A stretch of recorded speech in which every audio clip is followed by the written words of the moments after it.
Hey, hey, friends.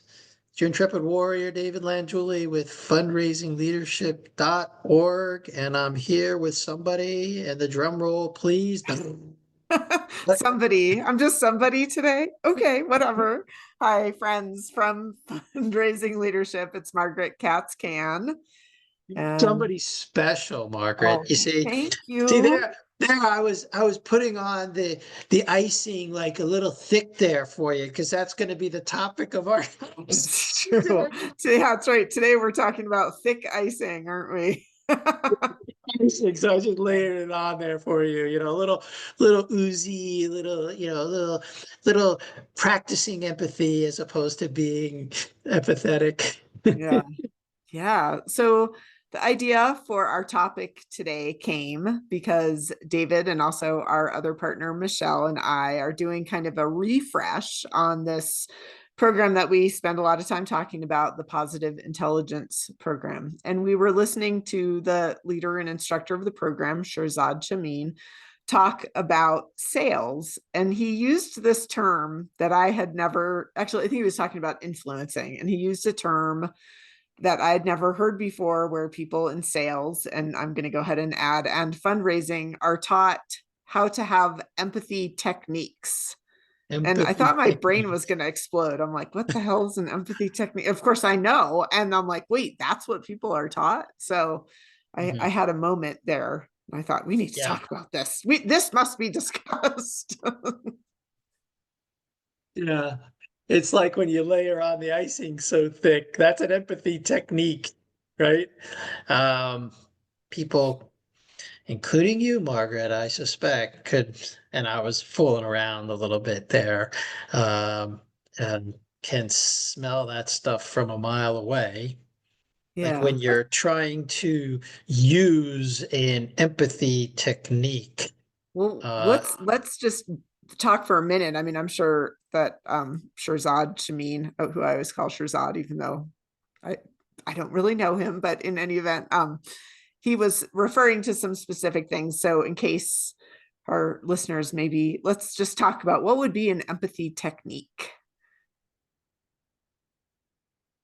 be like what's coming to mind. It would be like Bill Clinton saying, "I feel your pain." Feel your pain. Yeah, there's which feels a lot closer to gaslighting than to empathy. Yeah, and I think for probably for fundraisers, it looks like kind of going in with a list of questions, right? Like, oh, I'm gonna appear like I'm curious, and so I'm gonna come in with a list of all the things that I should ask this person. Could be one way of expressing empathy, or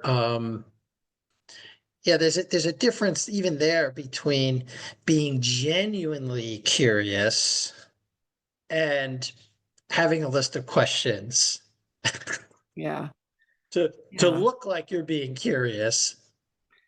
yes, and It- Regarding Bill Clinton, look, just for those of you in the audience who remember him, I mean, it's at some level we all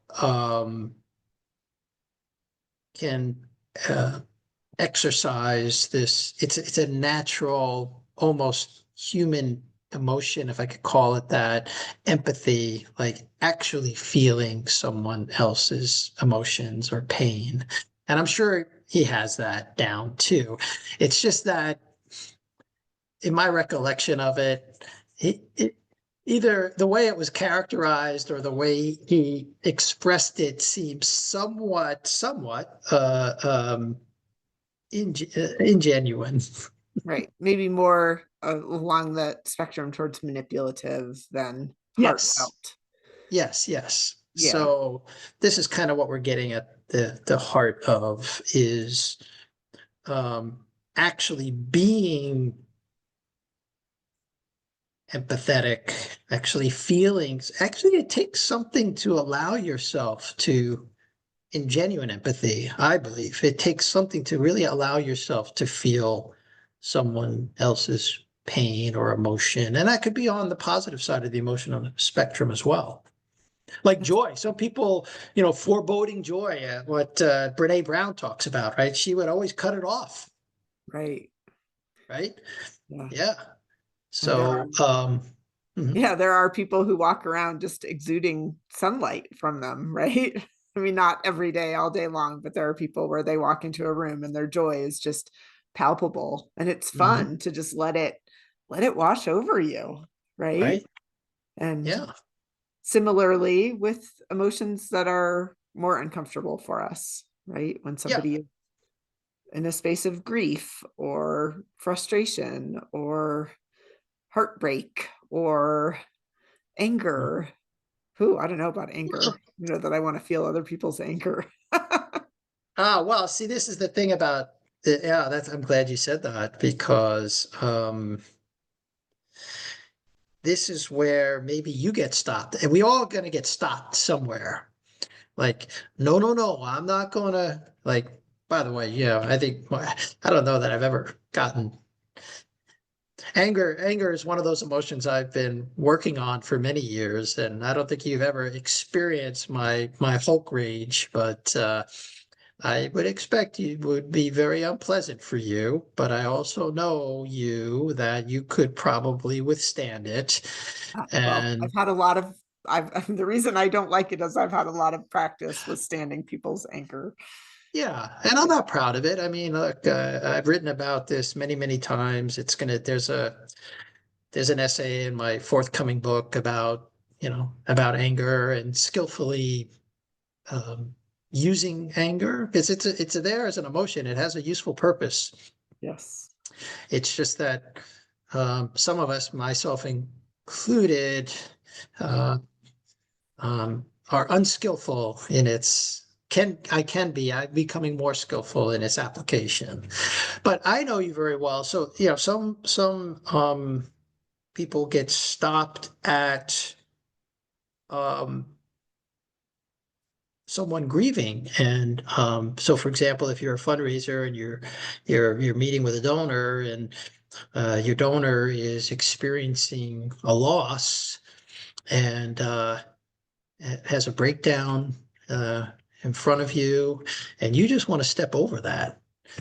Uh, Now, Margaret is actually quite empathic, as am I. I've come to learn. And I was having, a meltdown yesterday over a very sad incident in my life. The uh, the suicide of my sister and my father's inability to actually he was quite hard on himself for like 40 years over that, and I was feeling very emotional about it yesterday, and you were just with me throughout, Margaret. And that's true empathy, like just listening and being with someone. And so I really appreciate you for your empathic listening yesterday. There was no faking it in that. And it really helped me, help support me yesterday as I was dealing with some of my own grief. Yeah. Yeah. Well, I'm glad that that was true and that I was able to offer that as a gift to you. Something you're saying though that I think is important is empathy is it is about feeling other people's feelings and pain and emotions and joy and wherever they are. But I think Love. there's a way that we can feel it, right? Which I think both you and I sometimes do, where I walk in the room and somebody's anxious and I'm like, I feel nervous, but I don't know why, right? But there's this other way that we can skillfully do it, which is just to hold space for it, right? Not to rush it, just to be able to witness the person, I don't like I can't step into your life and know what it was like for you or for your father when these events happened, but I can just hold space for you to write that book within that space, how it Mhm. was for you. Right. And I think that's a space of, yes, a very true empathy. I feel sad. It's a sad story, sad and heartbreaking. It's more than sad, it's Yeah. heartbreaking and tragic. Yeah. I was expressing a little heartbreak yesterday for sure. Um, and I of course, we are trained, you and I, how to be with uh, uh, others who are expressing and exhibiting difficult emotions. And that's part of the gift in true empathy, as opposed to faking empathy. Right. Yeah. And I think, Um, I mean, it's not that you might not, if you're having trouble accessing your own true empathy, with empathy for those of you who have that experience, it's because it's uncomfortable, right? It's because they're big feelings, they feel messy. It's hard to know if, gosh, if we go into that room of grief, how will we ever get out again, right? Like if mhm, you're having a conversation with somebody. And so I mhm. think then an empathy technique might be just to offer some words of condolence and change the subject, Yes. right? Yeah. That might be the Yeah. I think alternative. for a long time in my life, that would have that would have been me. Yeah, where you would have You said, "I'm know. so sorry for your loss. Have you thought about what you're going to order for lunch?" Like Yeah, something like exactly. that. Yeah. Yeah. I mean, I fess up to that for sure. But there is a what I've come to learn uh, about human beings and about myself is we all have this capacity at some level, including including narcissists and out there who supposedly and sociopaths who supposedly, like I heard it said, somewhere, like, well, even Hitler loved his dog, you know. Right. I'm not Seriously. even gonna okay. I don't even I know. have a I'm just response to saying, that. like, But at yeah, some level, all right. right? Yes. This At idea of some incapable, right, is right. yeah. But so there may be a spectrum and of how strongly you might feel someone else's emotions. And it turns out that Margaret and I feel those, our nervous systems are such that uh, maybe they just get lit up a little bit more, or they're more sensitive to others' emotions. And in my own work in this area, I realized that um, I was a pretty sensitive little kid, but then the world happened, and you have to behave this way, and you can't talk about these things, and then I became like this, like uh I don't know, some kind of blanket or some kind of shield or something came around me where you know I learned not to um really be with other people when they're experiencing, even though I might be present, my body might be there, but I'm checked out. Yeah. Yeah. And I think most people, right, over time learn strategically to put those filters up, Yeah. right? Because it was adaptive when they were kids, because sometimes it's adaptive now. But if you're truly a leader or you want to be an incredible fundraiser, I think the work is to dismantle some of those filters so that you can really, really connect with Yeah. people.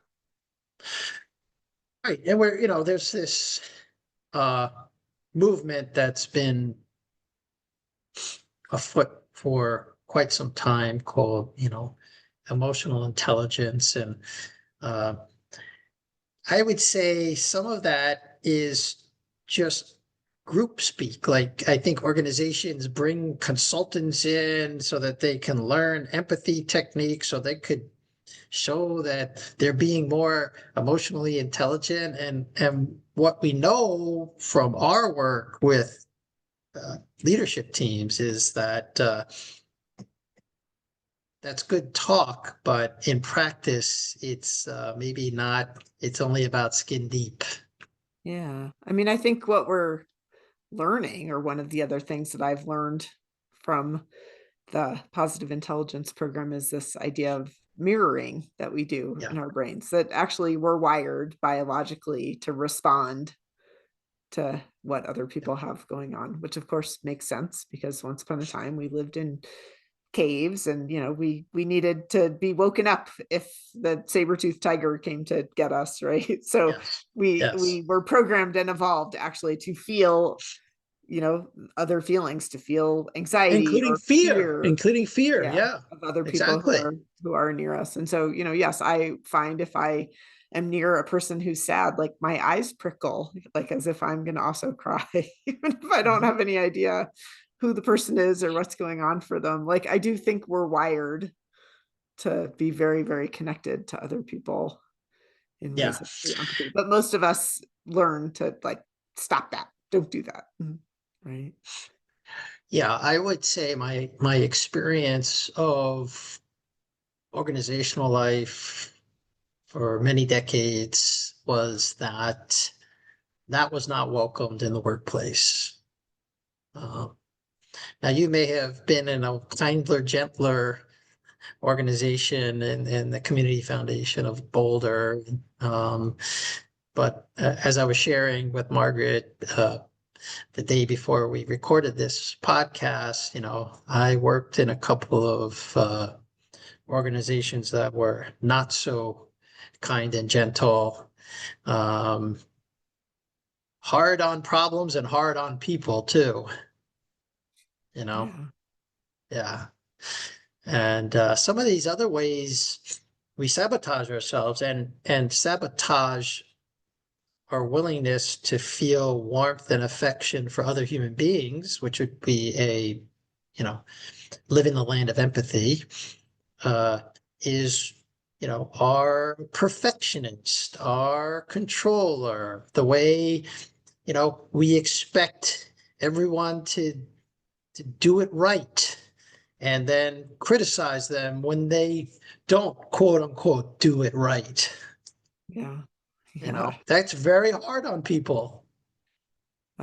Yes. In one of my very, very first coaching curriculum courses, I accepted the challenge of somebody to embrace my own mess. Like I was very hard on myself, and I still have a print of Oscar the Grouch to remind me, like, this guy lives in a trash can and he's the Mhm. grumpiest person or Muppet in the world, and everybody still loves him, right? Like it wouldn't be Sesame Street without him. So embracing our inner mess, and I know this is a topic that it is hard to be compassionate for others if we are super, super hard on ourselves, because then we end Yeah, up judging them instead of being warm.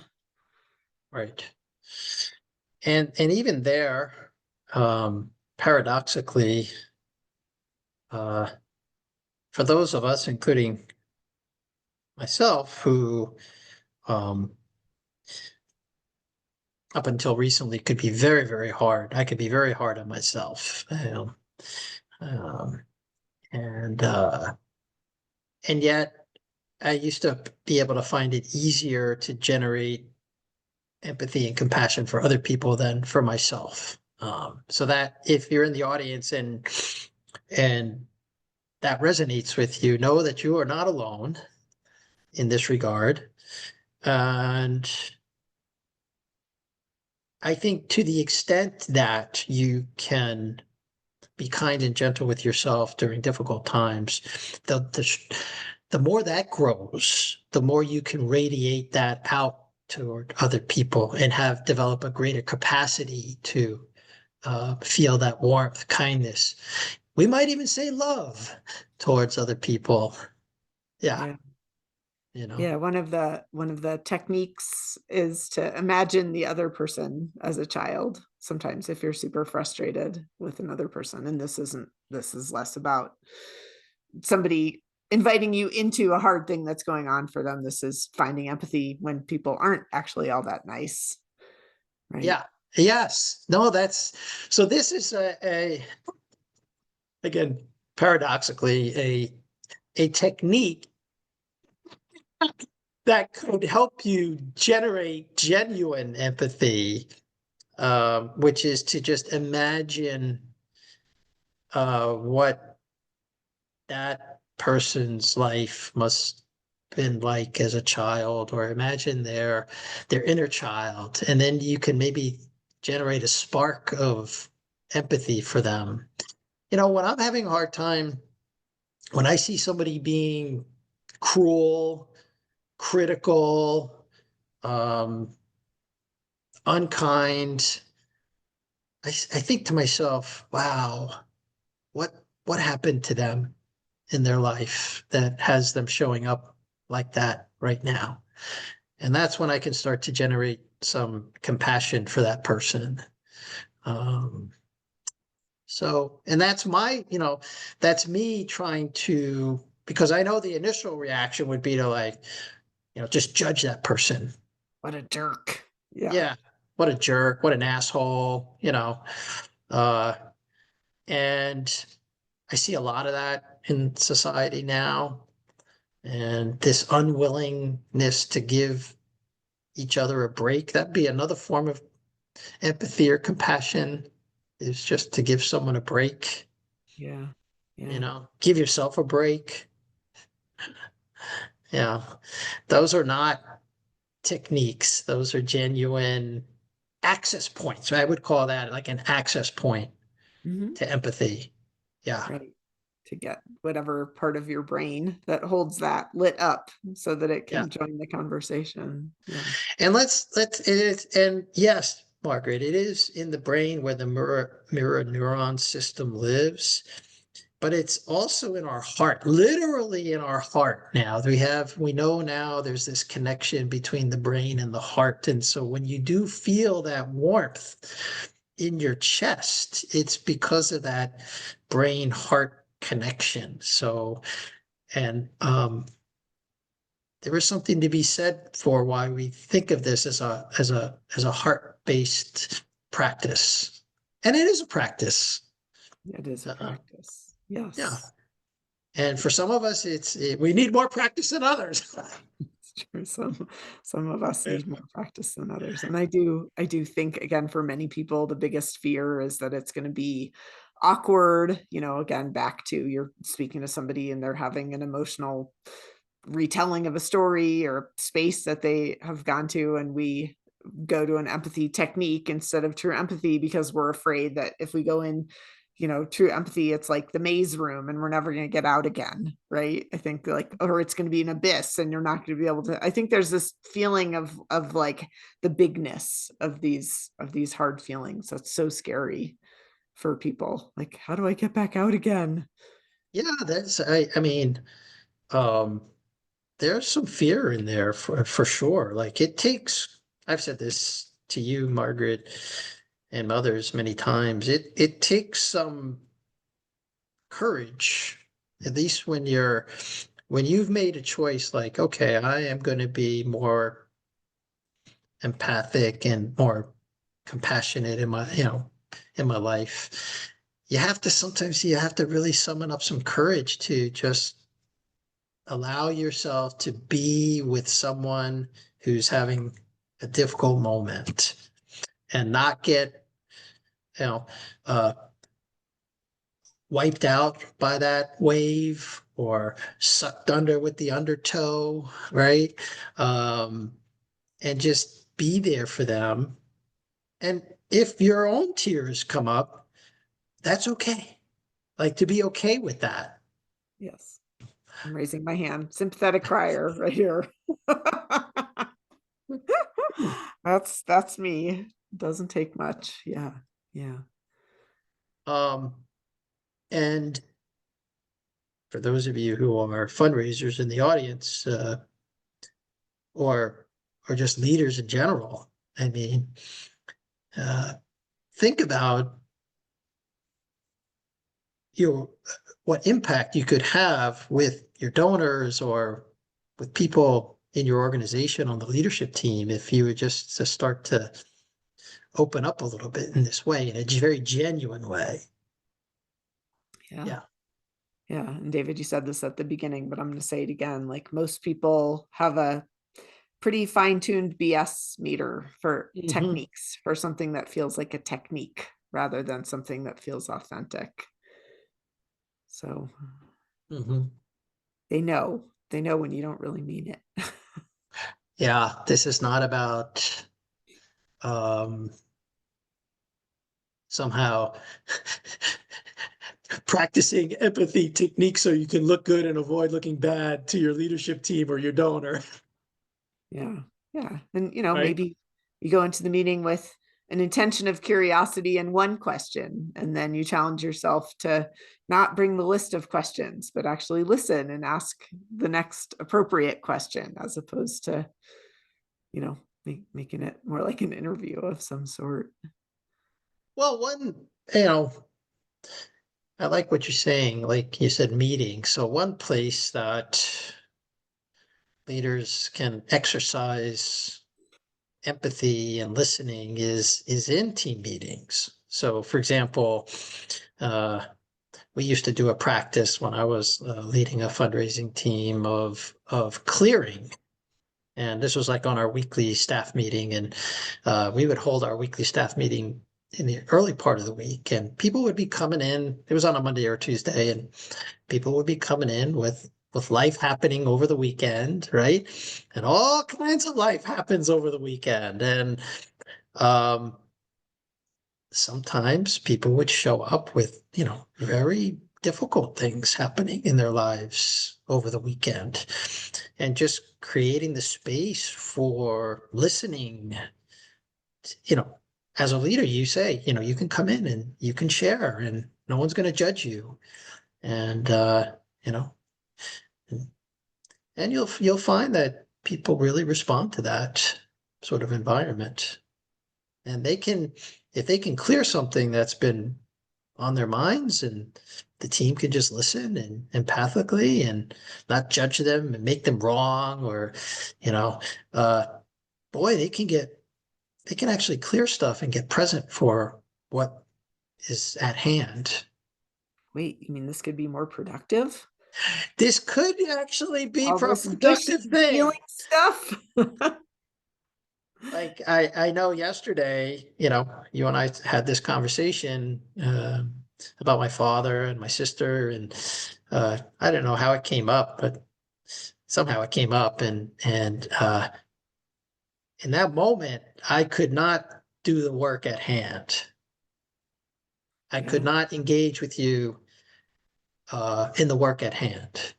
And yet, after you just created the space for me to share, a very difficult experience in my life and have some grieving over it, I was able to get present and we got the work done. We got the work done. We didn't even run over. Yeah. So that can be the power of this. If you're looking for productivity, if you feel like if your rational analytical mind says, well, what's the benefit of this? Then there, we just gave it to you. There it is. Yeah. So just a little urge today to talk about bringing your heart to work. Yeah. You Yeah. Bring your heart with your brain. correct. We don't want you I to think, throw your brain under the bus. We're a big fan of brains. right. But it's good to also bring your heart with you.